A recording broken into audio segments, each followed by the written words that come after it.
tidak hanya menahan lapar dan haus, tapi juga puasa banyak mengandung hikmah dan pelajaran.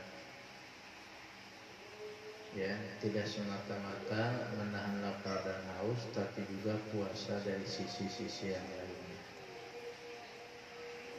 Nah, hadirin yang dirahmati Allah Subhanahu wa taala, salah satu hikmah puasa itu ialah kepandaian diri kita dalam mengendalikan diri kita. Ya, kepandaian kita, ya, kita dilatih agar pandai selama 1 bulan itu untuk mampu mengendalikan diri kita. Misalnya pada bulan Ramadan di siang hari ini kita bukan gak ada makanan. Makanan ada, minuman ada, halal pula. Tapi ketika itu kita disuruh agar tidak memakan dan meminumnya, nanti makan minumnya setelah maghrib. Itu maknanya apa? Pengendalian diri. Ya, pengendalian diri, kita kendalikan hasrat kita, keinginan kita, kemauan kita untuk bersantap siang di siang hari, kan gitu. Ya, tapi nanti tunggu waktu sampai maghrib. Padahal halal.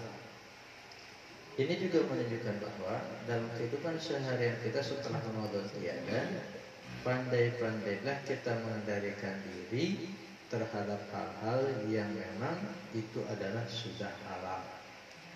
Maka dalam agama kita ada aturan-aturannya, misalnya makan. Mentang-mentang halal, mentang-mentang punya sendiri, makan sekenyangnya. Kan ya begitu. Ternyata kalau banyak makan sekenyangnya terus begitu, lama-lama kan muncul banyak penyakit tuh. Mulai dari timbangan naik tuh. Ya kan, kalau badan sudah timbangannya naik, apa penyakit yang muncul? Nah, ya, riskan untuk punya penyakit diabetes. Gemuk terus, makan terus, akhirnya ke jantung juga. Tak mustahil pula akhirnya tekanan darah tinggi naik juga. Ya, dan seterusnya dan seterusnya. Maka oleh karena itu dengan puasa ini kita dididik agar bisa mengendalikan diri kita walaupun apa yang kita inginkan itu adalah halal. Itu pertama. Yang kedua, hadirin yang dirahmati Allah Subhanahu wa taala, di balik puasa juga banyak mengandung manfaatnya. Tadi dikatakan bahwa puasa itu tidak hanya menahan lapar dan haus, ternyata puasa juga banyak mengandung hikmahnya, manfaatnya. Dalam beberapa hadis Nabi misalnya ada beberapa manfaat puasa. Yang pertama, manfaat puasa itu adalah menghapus dosa dan kesalahan kita. Jadi Bapak Ibu, lapar haus kita itu Allah berikan kompensasi dengan cara apa? Dibersihkannya dosa dan kesalahan kita di masa yang lalu. Apa sabda Nabi? Salah hafalan? Ada yang hafal? Yang hafal boleh pulang duluan. Itu populer hadisnya di bulan Ramadan. Apa coba? Diampuni dosa-dosa yang lalu. Man shoma Ramadan imanan wahtisaban ghufira lahu ma taqaddama min dzambi. Muttafaq alaih. Barang siapa yang selama Ramadan atas dasar iman dan mengharap ridha Allah, diampuni itu, ghufira. Di hadis yang lain, as-salawatul khamsu wa ramadhanu ila ramadhan wal jum'ah ila jum'ah mukaffiratun lima bainahunna idza ijtanibatil kaba'ir, rawahu Muslim. Dari satu Ramadan ke Ramadan berikutnya, dari Jumat ke Jumat, ya, maka itu kifarat terhadap dosa-dosa yang telah lalu.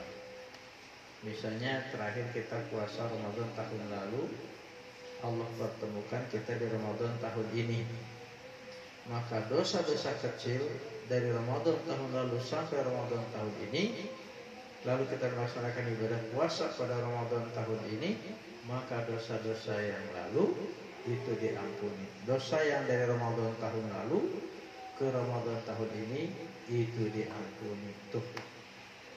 Padahal tanda kutip menderita dengan puasa nggak seberapa. Kalau dikatakan puasa itu menderita ya karena makan dan minum, ya tidak seberapa.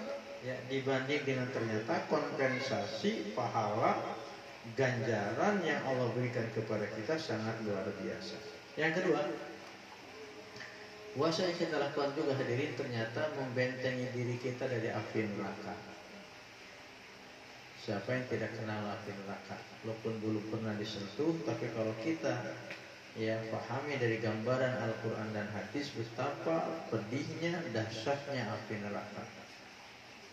Ya, untuk menjaga diri kita, membentengi diri kita dari api neraka adalah dengan puasa, sebagaimana sabda Nabi, "As-siyamu junnatun yastajinu bihal abdu minan nar." Puasa itu ialah perisai atau benteng yang akan membentengi diri seorang hamba dari api neraka. Maka siapa yang melaksanakan puasa saum itu artinya dia tidak ingin dirinya disentuh oleh api neraka. Penderitaan tanda kutip karena puasa tidak seberapa dibanding penderitaan masuk neraka karena gara-gara tidak puasa.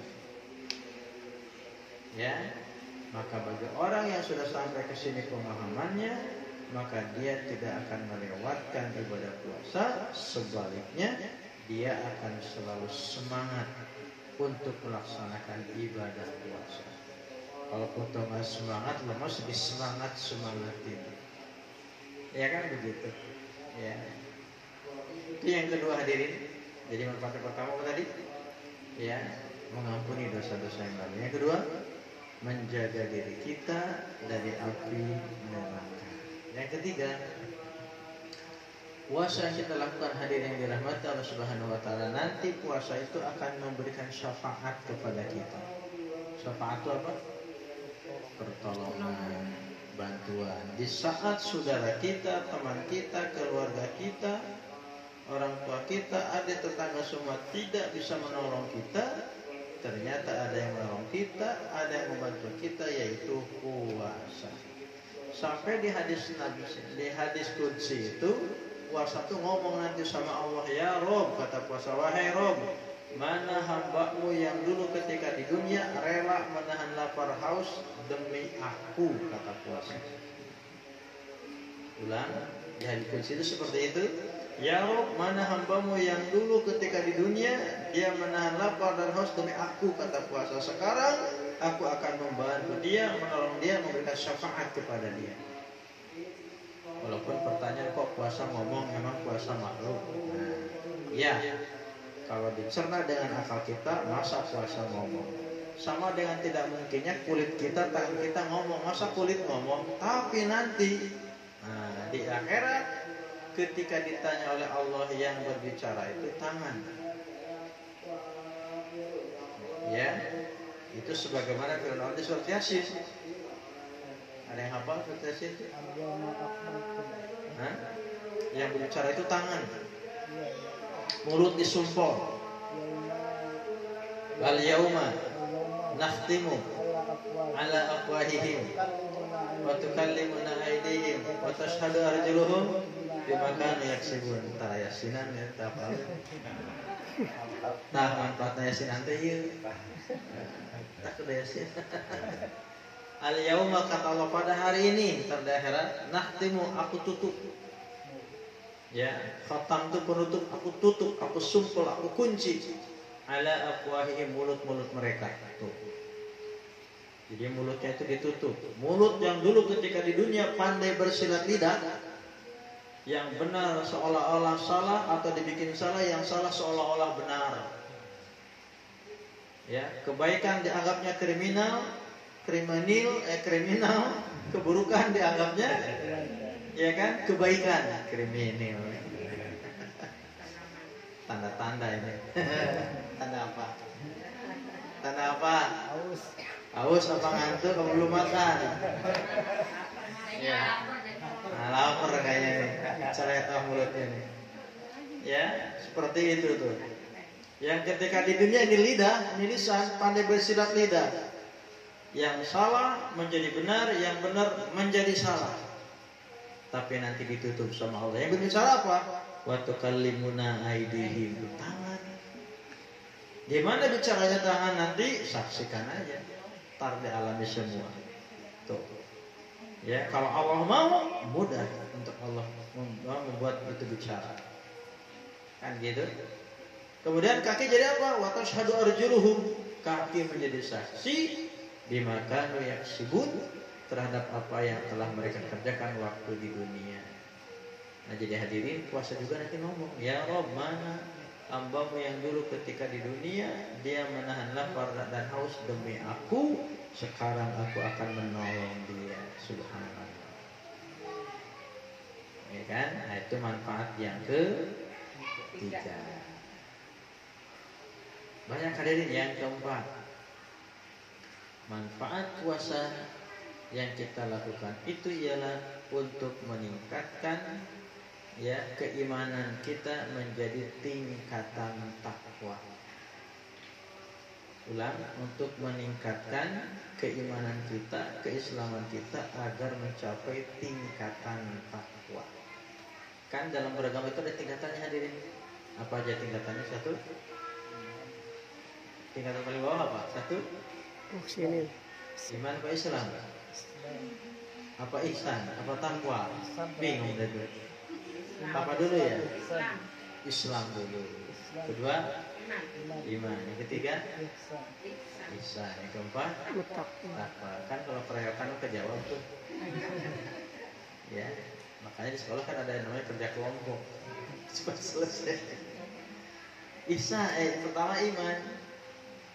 Bukan pertama maaf Islam, bukan iman maksudnya. Pertama Islam, bukan iman. Ya, Islam, iman, ihsan, takwa. Takwa ini tertinggi. Nah, supaya mencapai tingkatan tertinggi yaitu takwa, butuh usaha. Usahanya apa? Puasa. Sebagaimana firman Allah Al-Baqarah 183. Apa dong? Apa yo? La'allakum tattaqun. Masa ngapa? Al-Baqarah 183 apa? Banyak dibaca di luar. Ya ayyuhalladzina amanu kutiba alaikumusiyam kama la'allakum. Hai yang beriman, diwajibkan kepada kamu puasa. Ujung-ujungnya apa? Wajib puasa. La'allakum, agar kamu takwa. Puasalah kamu agar kamu menjadi orang yang bertakwa. Berarti puasa itu salah satu cara untuk meningkatkan tingkatan keislaman kita, keimanan kita menjadi tingkatan takwa. Itu juga menunjukkan bahwa untuk mencapai takwa itu butuh usaha. Apa usahanya? Puasa. Ya, maka oleh karena itu agar kita mencapai takwa, lakukan puasa. Wajib kata Allah puasa bagi kamu, ya, sebagaimana Allah wajibkan kepada umat terdahulu agar kamu menjadi orang takwa. Pertanyaannya, emang kenapa kalau sudah takwa? Ada apa keuntungan takwa? Nah, itu temanya khusus lagi. Judulnya buah ketakwaan. Saya kumpulkan kemarin dalam penulis ada 12 buah ketakwaan. Bila dia sudah mencapai takwa akan mendapatkan 12 keuntungan. Pokoknya agama ini kalau diamalkan untung melulu Pak. Untung melulu. Salat berjamaah untung 27 tuh. Iya kan? Salat 5 waktu untungnya menghapus dosa-dosa. Puasa, qiyamul lail nih, qiyamul lail ini tarawih dan tahajud ada kurang lebih 8 keuntungan dari qiyamul lail. Nah, salah kapan-kapan kita bahas. Ini baru puasa dulu. Puasa juga baru berapa tadi? 3 apa 4? 4. 1 lupa ya? Hapus dosa yang lalu. Kedua, perisai benteng. Ketiga, Lupa apa nggak ingat? Memberi syafaat. Keempat barusan mencapai tingkatan Takwaan. Ini kalau ulangan lulus semua, lupa. Ini kalau post test, ada post test ya nanti ya. Setelah materi disampaikan, apa akhirnya nanti kan gitu. Tuh, ya kurang cairan.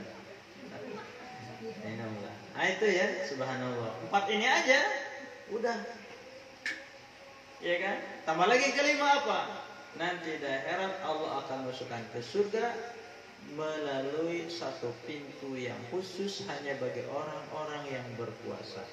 Ketika orang yang berpuasa itu sudah masuk surga semua, maka Allah tutup pintu itu, tidak diperbolehkan bagi yang lain selain yang berpuasa. Coba, nama pintunya apa? Kalau nggak hafal nggak masuk-masuk, pintunya kagak hafal, bagaimana masuk nggak hafal? Jadi pintunya mana lupa, nggak bakal masuk-masuk. Apa pintunya? Royan. Nah, insya Allah masuk. Amin. Saya ajak semua. Lagian kagak hafal, ajak semua ya. Ajak. Nah, jamaah Pak Haji Ramayuli ajak semua nih. Amin. Royan. Ya, yuqalu lahu ar-rayyan. Yadkhulu minhas shaim kata hadis. Ya, Allah siapkan pintu surga namanya ar-rayyan. Dari ar-rayyan itu Allah masukkan tuh seluruh orang yang puasa kepada surga tersebut melalui pintu tersebut. Ya, fa idza dakhalu ughliqa. Apabila yang saum itu sudah masuk surga semua, maka pintu itu ditutup. Berarti namanya pintu khusus. Dalam acara-acara kenegaraan pintu khusus namanya apa? PPIP. P-nya 3 ya. PPIP. Very important person. Artinya pintu khusus. Ya, pintu yang tidak bisa dilewati kecuali untuk Bapak Presiden saja dan rombongan. Nah, gitu. Tuh. Berapa tuh? 4 atau 5? 5. Tuh ya, manfaat puasa itu seperti itu. Maka hadirin, dengan 5 ini saja subhanallah. Nah, bagi mereka yang sudah sampai kepada pemahaman ini dan terngiang dalam dirinya ya keuntungan-keuntungan ini, maka pasti orang ini akan merindukan bulan Ramadan. Begitu tiba di Ramadan, maka dia tidak akan menyia-nyiakan puasa tersebut. Walaupun ini semuanya gaib, ya kan? Nanti. Nah, disinilah hadirin, ini namanya sengaja ujian keimanan. Iya kan? Nanti di akhir. Kenapa sih dikit-dikit nanti sekarang kek? Kan banyak kita kayak sekarang ya. Pahala 27 derajatnya langsung bumbung 27. Ya. Hadirin, mengapa dinantikan ya pahalanya? Tidak semuanya sekarang di dunia. Jawabannya banyak. Salah satunya di dunia ini tanpa semua pun dikasih, tanpa semuanya pun dicukupi, dengan yang ada pun sudah cukup. Lagi pula kalau semua dikasih di dunia, di akhirat nanti dapat celengan apa? Kan hidup kita itu tidak hanya di dunia, hidup kita itu. Ya kan? Kita yakin hidup kita akan di akhir, justru di sana lebih lama. Maka kehidupan lama pasti bekalnya pun harus banyak. Nah, sekaranglah berbekal.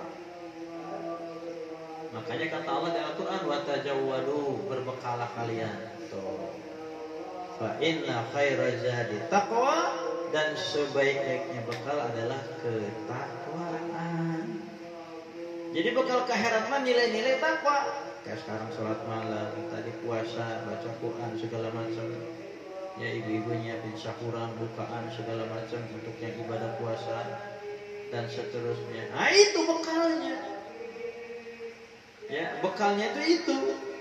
Dan dunia ini adalah saatnya, waktunya menabung dan menabung. Nanti di akhirat semua akan Allah berikan. Innama yuwaffas sabiruna ajrahum bighairi hisab. Ya, nanti Allah akan cukupkan pahala orang-orang yang sabar ketika di dunia, sabar melaksanakan perintah Allah, sabar dia puasa walaupun lapar dan haus, sabar dia sholat malam tarawih walaupun ngantuk, capek, terus dia sholat, sabar. nanti Allah akan berikan pahalanya tanpa terbatas. Tanda kelamin kencang tuh udahan. Kayak Jumatan yang namanya ini kan mantan remaja Jumatan dulu waktu remaja gitu. Amin amin di belakang. Tiga kawat ya. Tak kena harap dimaklum aja satu ini ada. Teuing di Bandung geus kieu. Salah di bagelana udah rada bengkok. Ya seperti itu. Ya hadirin, ya itulah keuntungan berpuasa. Ternyata ketika Allah perintahkan kita puasa, artinya kamu wajib menjaga diri dari neraka. Allah perintahkan puasa, artinya kamu wajib masuk surga. Mananya apa? Allah sayang kepada kita. Tapi sayangnya Allah itu harus diraih dengan usaha. Apa usahanya? Ibadah. Hanya mereka yang berusaha itulah yang akan menggapai dan akan mendapatkan ya janji-janji Allah tersebut. Makanya ada kata kuncinya ya. Orang-orang yang akan memanen keuntungan-keuntungan dari beragama ini adalah hanya mereka yang mengamalkan ajaran agama. Bagi mereka yang tidak mengamalkan ajaran agama, maka mereka tidak akan memanen manfaat dan hasil dari beragama itu. Makanya inilah yang perlu kita jalankan dalam kehidupan kita keseharian ini. Itu saja dulu, kasihan yang megang handphone kecapean pegel. Iya nggak apa-apa. Ya, jadi tidak usah panjang lebar, yang penting kita dapat bekal. Amin. Oke, ulang ya, puasa ini banyak hikmah dan manfaat. Ya, di antara manfaatnya apa tadi? Satu, puasa ini apa? Mengampuni ya dosa-dosa atau menghapus dosa di masa lalu. Yang kedua, ya akan apa yang kedua? Jadi tameng benteng. Yang ketiga, syafaat. Yang keempat, mencapai takwa. Yang kelima, masuk dari pintu namanya babu Ar-Roya. Itu saja, mudah-mudahan bermanfaat. Aku lupa lihat wa astaghfirullah li wa lakum. Assalamualaikum warahmatullahi wabarakatuh.